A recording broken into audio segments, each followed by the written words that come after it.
فرمایا جو اللہ سے ڈرے اللہ اس کے لیے راستے کھول دیتا ہے اور اللہ اس کو وہاں سے دیتا ہے جہاں سے اسے گمان بھی نہیں ہوتا. وَمَن يَتَوَكَّلْ عَلَى اللَّهِ فَهُوَ حَسْبُهُ، اور جو اللہ پر بھروسہ کرے اللہ اس کے لیے کافی ہو جاتا ہے. اس کی ضروریات کا وہ خود کفیل ہوتا ہے اور اس کے کام اس کے ذمہ کرم پہ ہوتے ہیں. کو ہو کے دیکھے اس کا. تو جو اللہ سے ڈرے اللہ اس کے لیے راستے بناتا ہے. حضرت عوف بن مالک رضی اللہ تعالی عنہ الاشجعی حضور کی خدمت میں حاضر ہوئے اور عرض گزار ہوئے کہ میرا بیٹا سالم مشرکین کی قید میں ہے اور میں فاقوں کی حالت میں ہوں. تو فرمایا آل محمد کے پاس ایک سیر جو ہیں، بس اس کے علاوہ ہمارے پاس بھی کھانے کے لیے دنیاوی اسباب نہیں ہیں. کہا صبر کرو اور اللہ سے ڈرو اور لا حول ولا قوت الا باللہ کثرت کے ساتھ پڑھو. یہ ایسا وظیفہ ہے، ایک حدیث پاک میں آتا ہے کہ یہ 99 بیماریوں کا علاج ہے. اس میں سب سے کم درجے کی بیماری ہم اور غم ہے.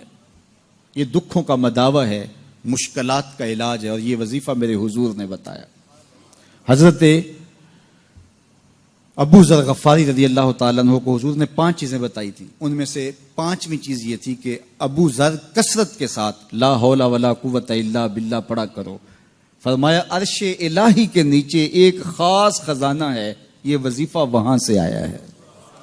یہ زندگی میں معمول بنا لو. جب پھنس جاؤ، مشکلات میں آ جاؤ تو لا حول ولا قوت الا باللہ پڑھو، اللہ راستے کھولے گا. تو حضور نے 3 چیزیں فرمائی: اللہ سے ڈرو، صبر کرو اور کثرت کے ساتھ لا حول ولا قوت الا باللہ پڑھو. وہ فرماتے ہیں کہ میں یہ عمل شروع کیا، ابھی گھر میں بیٹھا ہی تھا کہ دروازے پہ دستک ہوئی تو میں اٹھا کہ دروازہ کھولوں دیکھوں کہ کون ہے.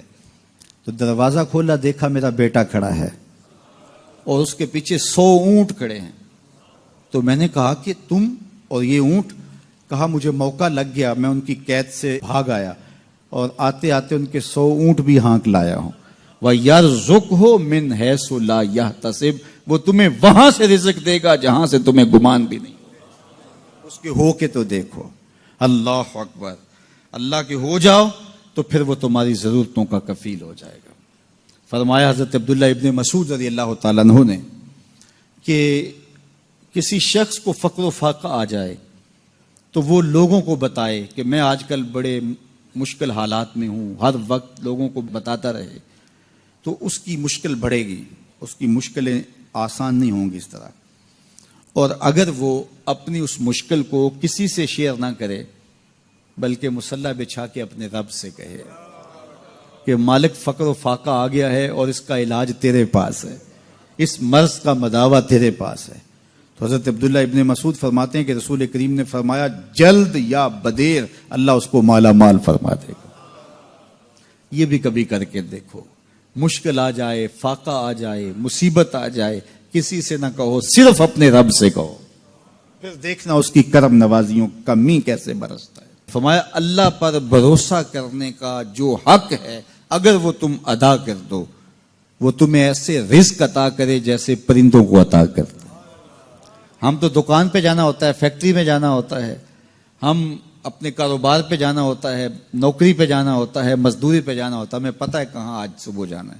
لیکن پرندوں کو کوئی پتہ نہیں ہوتا کہاں جانا ہے، راس المال بھی نہیں ہوتا، لیکن صبح نکلتے ہیں، شام کو کبھی بھی خالی پیٹ نہیں آئے. بن توکل پنچھی اڑ دے، خرچ نہ پلے زیرا ہو.